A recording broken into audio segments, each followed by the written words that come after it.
Yeah, well, there's two ways you can look at that. The entire nation saw these images, and obviously there is shock, there's disbelief, there's horror in the reactions of it.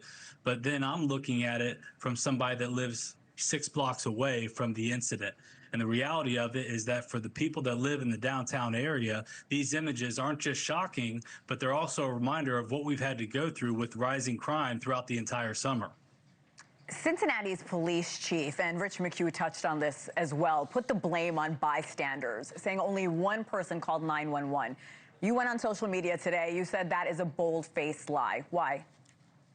It's because I was actually in the area today doing several interviews, and there's a lady that was in the area. She lives right in the apartment complex, right where these videos happen. She went out of her way, came and gave me a big hug because we're running for the mayor of Cincinnati. And she said, thank you so much for running. And she told me a story that she was one of the ones that actually called 911 that night. She sent me a screenshot of it, and it was at 3:03 a.m. The police chief said that they only received one call at 3:06 a.m. Yeah. And I doubt that I'm in contact with the only person that called 911 that night. And she also said that the dispatcher was also very rude and dismissive of it.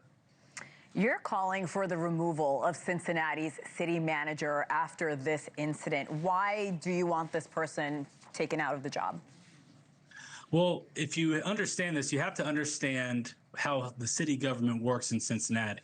And ultimately, we have a CEO position, which is the city manager. Now, the city manager was appointed by our current incumbent, Mayor Aftab, and he nominated Cheryl Long to be our city manager. Well, through that, this isn't just one incident. There's been a proven track record to where this administration, through the city manager's office, has proven time and time again that they're not ready for this task. Let alone the crime, there's been certain initiatives that they pushed that haven't done anything to help the community. During this winter, we had a terrible snowplow removal situation where businesses were closed for days on end. And then we have potholes and infrastructure maintenance that is in the gutter in our city. And so I put it on the desk of the city manager, who also appointed the police chief. We all heard that clip from your brother calling to make streets safer. What would you do as Cincinnati's mayor in that regard, Cory? Well, there's a short-term and there's a long-term aspect to this. Short-term is you got to be able to find that in the city manager's office, there is major things going on that are not benefiting the city. You got to hold people accountable for what's going on. For our situation in here, we have a call center. I mentioned the dispatch unit. The emergency communication center in Cincinnati is in the hands of city. It's not in the hands of the police department. So what's happening in our city is that every year we roll out new initiatives, new community programs. We have community responders and alternative response units. But what these are doing is it's furthering the divide of the police department and our community. And the police officers are, I think, roughly around 200 members short-staffed right now. They don't feel like that the city has their back. And then, like the FOP president said today, we have half of our prosecutors that will just catch and release these criminals and put them right back on the street.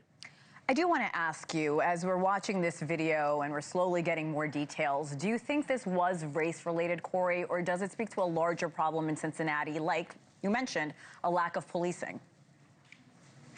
Well, I've been telling people that we are not here to take sides of the fight or the violence. We're here to combat the violence. No matter what, no matter how this fight was started and no matter the motives, we should not be seeing violence like what we're seeing on these streets in a major city in America. And so we have to fight it from the root issues. Now, the motivations behind it, I'll tell you this, everybody wants to divide. Everybody wants to say that it's one side or the other. We have to look at the root issue of this, and that's mismanagement. We have this saying that's trickle-down incompetence. This incompetence is coming from the top down, and we have to fix it. Cory Bowman, I appreciate you making time for us tonight. Thank you again. Thank you for having me. Of course. Thank you for watching. Subscribe below and download our NewsNation app right now on your phone, and you will get fact-based, unbiased news for all Americans.